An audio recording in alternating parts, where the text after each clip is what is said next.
அரகர பார்வதீபதே அரகர மகாதேவா. திருச்சிற்றம்பலம்.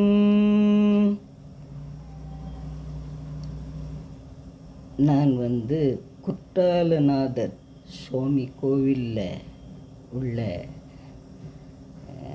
நிர்வாகி அவர்களுக்கு ஒரு கோரிக்கை வைக்கிறேன்.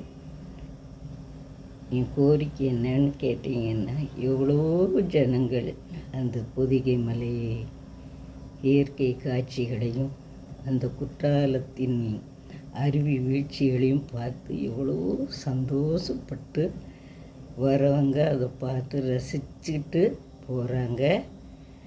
நான் உழவார பணிக்கு வந்திருந்தேன்.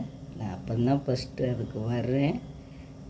சாமிக்கு ஏதாவது நம்மளும் தொண்டு செய்யணும் அப்படின்ட்டு அது தொண்டு செய்துட்டு நாங்கள் கடைக்கு வரும்போது கோபுரத்தை பார்த்தேன்.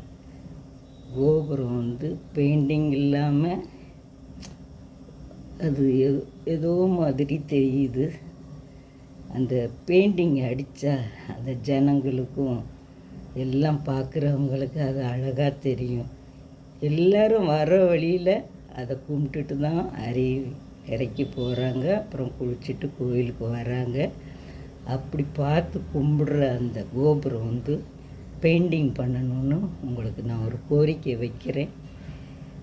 நான் அந்த அடியால் சொல்லுது அந்த குற்றாலநாதர் என்கிட்ட சொல்லுது மாதிரியே நான் உங்கள்கிட்ட சொல்கிறேன். அந்த பெயிண்டிங் பண்ணிங்கன்னா ரொம்ப அழகாக இருக்கும். எல்லோரும் அதை பார்த்து கும்பிட்றாங்க. அதுவும் அழகாக இருந்தால் தானே அவங்களுக்கு அது எல்லா பக்தருக்கும் நிறைய அடியார்களுக்கும் அந்த கோபுரத்தை பார்க்கையில் ஒரு சின்ன வருத்தம் இருக்குது. அதை நீங்கள் தீர்த்து வைக்கணும். அதில் பெயிண்டிங் பண்ணுங்கள். பக்தருடைய ஆசையும் அடியார்களுடைய ஆசையும் நீங்கள் நிறைவேற்றுவீங்கன்னு நம்புகிறேன். நீங்கள் நிறைவேற்றுவீங்க.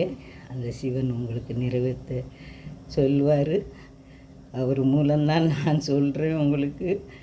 அதை மட்டும் நிறைவேற்றி கொடுங்க. நன்றி, வணக்கம்.